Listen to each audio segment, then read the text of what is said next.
रानो चिड़िया की शादी के 2 महीने बाद उसने एक सुंदर से अंडे को जन्म दिया था। माँ चिड़िया अपने आने वाले बच्चे को लेकर सपने सजा रही थी। मैं अपने आने वाले बच्चे को साथ लेकर नदी पर जाया करूंगी। मैं अपने बच्चे को फूलों का हार बना कर दूंगी और उसे सैर करवाने ऊंची घाटी पर लेकर जाऊंगी। रानो का पति घर के बाहर खिड़की के पास बैठा हुआ ये सब सुन रहा था। वो घर के अंदर आता है। हाँ, हम ऐसा जरूर करेंगे, लेकिन अगर मेरे अंडे से बेटा निकला, मुझे बेटे ही पसंद है। अगर अंडे से बेटी निकली तो माफ करना, मैं उसे अपने साथ बाहर नहीं लेकर जा सकता। अपने पति की ऐसी बातें सुनकर रानो चिड़िया निराश हो जाती है।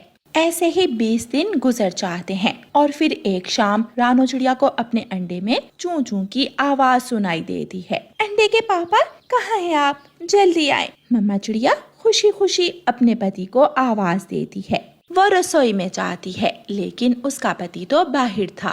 वो अपने अंडे के पास बैठ जाती है। अंडा टूटता है और अंडे में से एक सुंदर सी बेटी और एक सुंदर सा बेटा, 2 बच्चे साथ साथ बाहर निकलते हैं। अपने अंडे से निकलने वाले 2 बच्चों को देखकर माँ चिड़िया की खुशी का कोई ठिकाना ही नहीं था। ऐ ऊपर वाले, तूने तो मुझे बिन मांगे ही सब कुछ दे दिया। मेरे पति को बेटा भी मिल गया और मुझे प्यार करने वाली बेटी भी। मम्मा, भूख लगी है, थोड़ा इंतजार करो मेरे बच्चों, आपके पापा अभी आपके लिए मीठा फल लेकर आने ही वाले होंगे।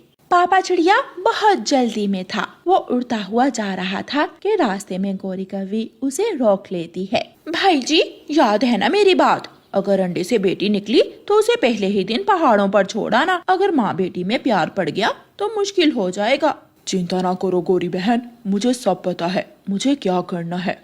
पापा चिड़िया मीठा फल लेकर घर पहुंचता है तो घोंसले से बच्चों की चूं चूं की आवाज सुनकर खुश हो जाता है। पति जी, हम दोनों की इच्छा पूरी हो गई। ऊपर वाले ने हमें एक ही अंडे से 2 बच्चे दिए हैं, एक बेटी और दूसरा बेटा। ये तो अच्छा है, मेरा बेटा हुआ और तुम्हारी बेटी। ये मीठा फल मेरे बेटे को खिलाओ। ऐसे कहते हुए पापा चिड़िया वो मीठा फल अपने बेटे को दे देता है और गुड़िया अपने भाई को फल खाते हुए देखकर रोने लग जाती है। मुझे भी भूख लगी है, मुझे भी खाना खाना है। मैं अभी अपनी बेटी के लिए खाना लेकर आती हूँ। मम्मा चिड़िया अपनी बेटी के लिए भोजन की खोज में निकल जाती है। ऐसे ही दिन गुजरने लगे। पापा चिड़िया अपने बेटे से प्यार करता और बेटी से नफरत। दोनों बच्चे बड़े होने लगे। एक दिन पापा चिड़िया जंगल जाने की तैयारी करते हैं। कुकू भी अपने पापा के साथ जा रहा था। पिताजी, मैं जंगल जाकर तितलियां